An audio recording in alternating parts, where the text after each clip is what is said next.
The trouble is, when you play with the devil, he doesn't play fair. He'll give you everything you want, all the drugs you want, all the women you want, all the promises, and all the power you want.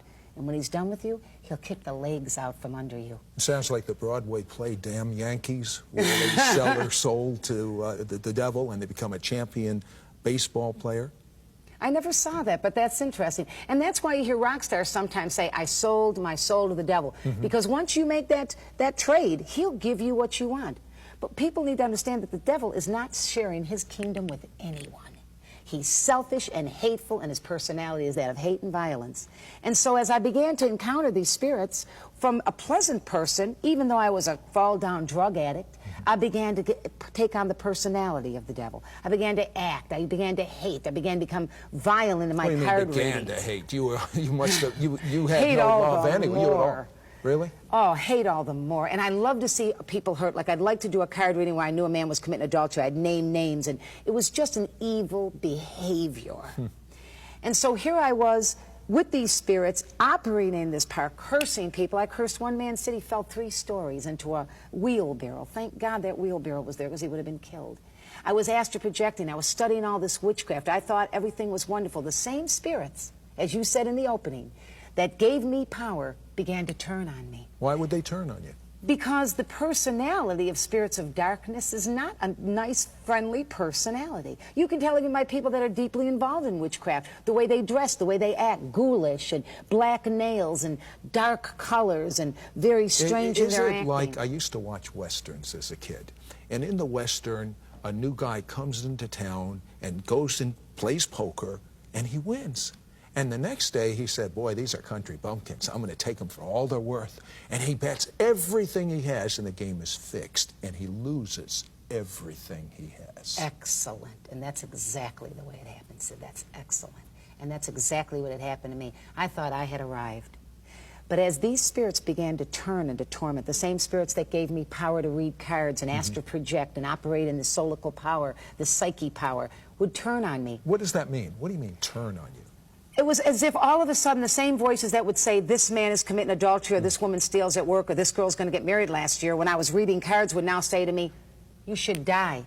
It's better to just die. Said I would walk around with a gun in my mouth. I can remember the metal used to burn my tongue. I would just suck on a gun, waiting for the moment to stop this power that I had entered into, to stop the destruction of my mind.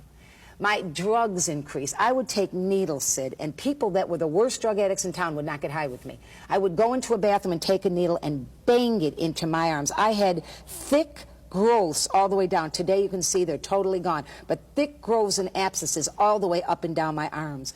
In that drug state, I'd go out and become even more promiscuous, hoping that someone would just love me for a little while. And that's what our kids are doing today, Sid. They want somebody to love them for 15 minutes. That's why sex has become an everyday movement. I mean, it's nothing to be 11 years old and to go to bed with your boyfriend that you go to school with. And so here I was, nailing myself with needles, blood coming out, demon possessed from the spirits that I had invited inside, broken. In one particular time in all this story, they locked me up in a mental institution. Sid, they locked me behind a metal door. That's how crazy I got. My arms were full of needle marks. My nose was full of blood from cocaine. They put me in a room, locked me in, because I had now had serum hepatitis, which you get from filthy needles. So they had locked me in a mental institution in the K ward in Meyer Memorial Hospital in Buffalo, New York, with needle marks, with mental crazy screaming in my head, giving me a liquid diet to try to clear up the hepatitis. When they finally let me out, I became pregnant again. Oh, no. This time I went to the Erie County State Building in Buffalo, New York, and got a legal abortion. So when I left that medical building that day after that abortion, and still to talk about it, it hurts a little. I remember sitting down for the first time and saying, I wanted that baby. That baby I wanted, because I felt like I had such a low opinion of myself that maybe this child could change things for me. Of course, it was too late. So here I was. I had had 3 abortions, a child that was taken away from me. I was hopelessly drug addicted, and the doctor comes to me and he says to me, you have chronic active hepatitis. Your enzymes are right off the hinges.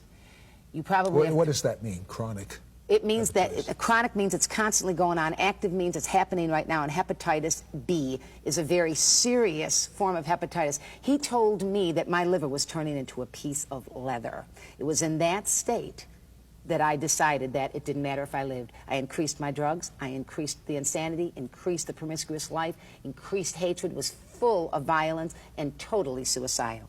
And then one day, standing in a bar, serving drinks, stealing from the place, everything they had, stealing and lying and getting high in the bathroom, a young woman approached me named Linda Smith. And you know what, Sid? She really believed in the power of God. She knew I'd experienced the power of darkness, that I knew it was out there, that it worked. But she wanted me to see a higher power, a greater power, that superseded the power that I was operating in. So what did you think of this, Linda? I thought that she talked the talk and didn't just, she walked the walk and just didn't talk the talk. A lot of people talk the talk, but they don't walk the walk. And Linda just showed the love of God in the way she acted. She didn't come out with all these spiritual lingo comments. Yeah, but you told me as a kid you didn't care for this Jesus guy. Because now I was at a place, she was introducing a man to me, a man that didn't rape you, beat you, use you, put you on the streets and stick needles in your arms.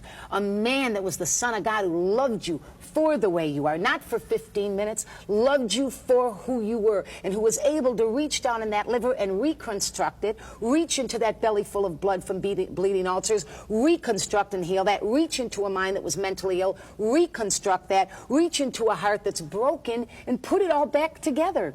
Just because he's a man who loves mankind, because he was the Son of God. How'd that happen? She took me to church. She took me up to Pastor Why Tommy did you Reed's go to church? Because I was dying, and there was no hope. I figured I'm going to die anyway. Let's go see. And you know what really influenced me, to be very honest, in the Yes. last few minutes of this program? She acted like a person who didn't just put on a facade of Christianity. She lived it. She walked it. She didn't want to impress anybody, Sid. She wanted to introduce to a dying, demon-possessed tramp witch. She wanted to introduce that human being to a man who'd change her life. You went into that church. I and walked what in. happened? I was dressed lewd. I had demons in my eyes. They were screaming all Most over out of my pastors would mind. kick you out. Well, some of them wouldn't have anything to do with me. But Sid, in a very quick moment, I know we're coming to the end of your program, in a quick moment, the man on the platform said, if you need God to touch you, if you need healing in your body, come on up. I took the longest walk of my life. When I got to the platform, and to this day it brings tears to my eyes, Jesus Christ was waiting for me. Within an instant, and I have medical reports, in a moment of a prayer of 1,800 strangers who didn't know my first name, the church stood forth, the blood-bought church began to sing the blood of Jesus. And in a moment, when they began to call on the name that people curse, the name of power and ability, my liver was healed, my stomach was healed, my mind was restored, and I left that church, Sid, never to be the same.